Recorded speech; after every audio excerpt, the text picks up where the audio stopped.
If you want a community, you got to build it. It's more than just caring about each student, and that is very important. It's the community of kids caring about each other and really supporting each other.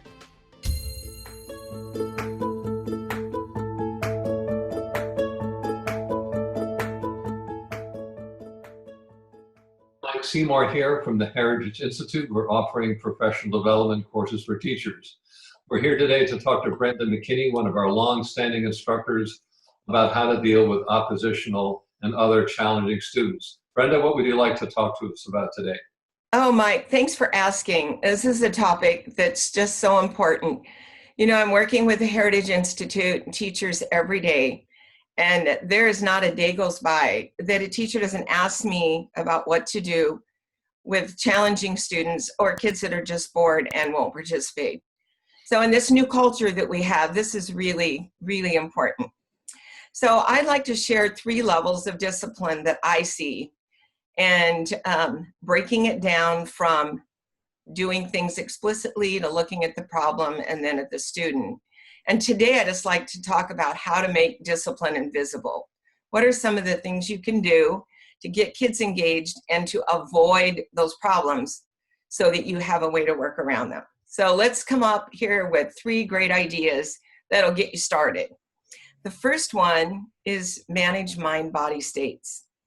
If kids are not ready to learn, if they're not set for groups, if things are not working, you are going to have issues. Frustration, disappointment, waste of teacher time. So this one is critical. I believe that you need to start every class, every new class, every subject by resetting those mind-body states. It could be something as simple as an affirmation. I love those to get started. Have the kids stand up and say something like, I love my super brain. At first, they probably won't want to do it, but after they've tried it a couple times, they'll be begging you for it. And it's a way to get them up and get their state open. So affirmations are great. What about adding a little music into your day to get kids feeling great and excited to be there? They can stand with a partner. You could do something with a clap. You could have them move around a little bit. You could just have them take a deep breath. But no matter what you do, don't assume that because you start, kids are ready. All right, so let's see you got them started. Here's the problem. You got to come back and add in some things to keep this flow going. I would say about every 10 to 15 minutes, you need to go in and do a small thing that will change those states and that will keep kids with you. All right, and so we'll be talking about what if they don't go with you, then maybe you need to stop and reset. That's a question you face every day.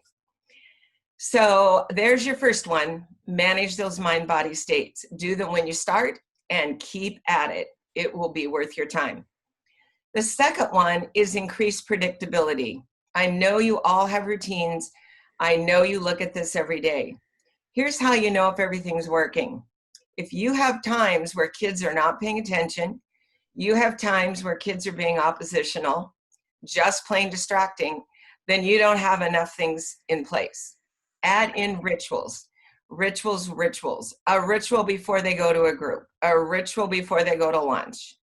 Again, you can add some of those ideas from the first one that I gave you. Have an agenda posted. Make sure kids know what's going on and what's going to take place. Work on how you give directions. Really work on how you give directions. Way less words.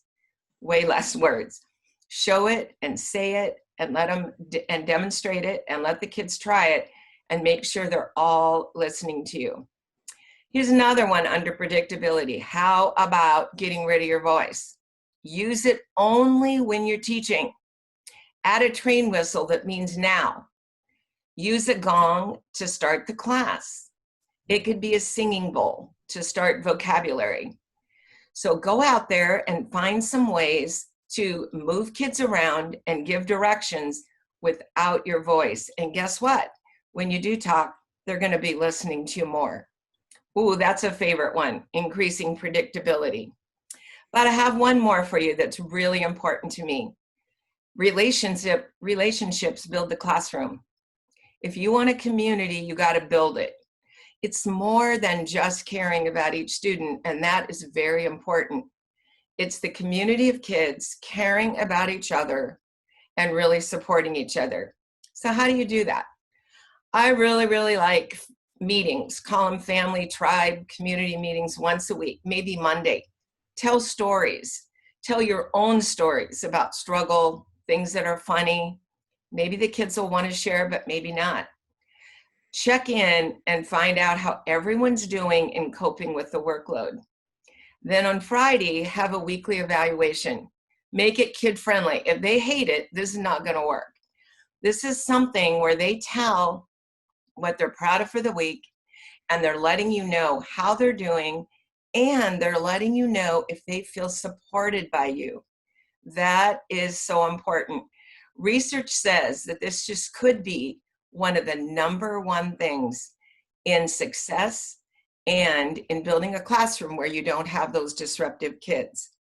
So use that social brain, give the kids ownership, give them more choice, let them talk more, and really make a point to include these things. If you think you don't have time, you're wrong. Teaching smarter, not harder, is the way we get kids to respond to us in discipline. So to end these 3 techniques, think invisible. You're wrapping it around. It's like insulation in a house. You cannot have a house that's going to be cold all the time. Well, you can't have a class with challenging oppositional kids all the time. Get these things in place, but on a moment's notice, be willing to shift. Shift the activity, shift your attitude, shift something when you see that kids are being oppositional or challenging. So your mindset might just be the most important part of all of this, and in building that environment where you really don't have many of these problems. So I know you're excited to hear what's next, and I have 2 more levels to talk about with you. I hope you've loved this, because I promise I was there. It'll make a difference.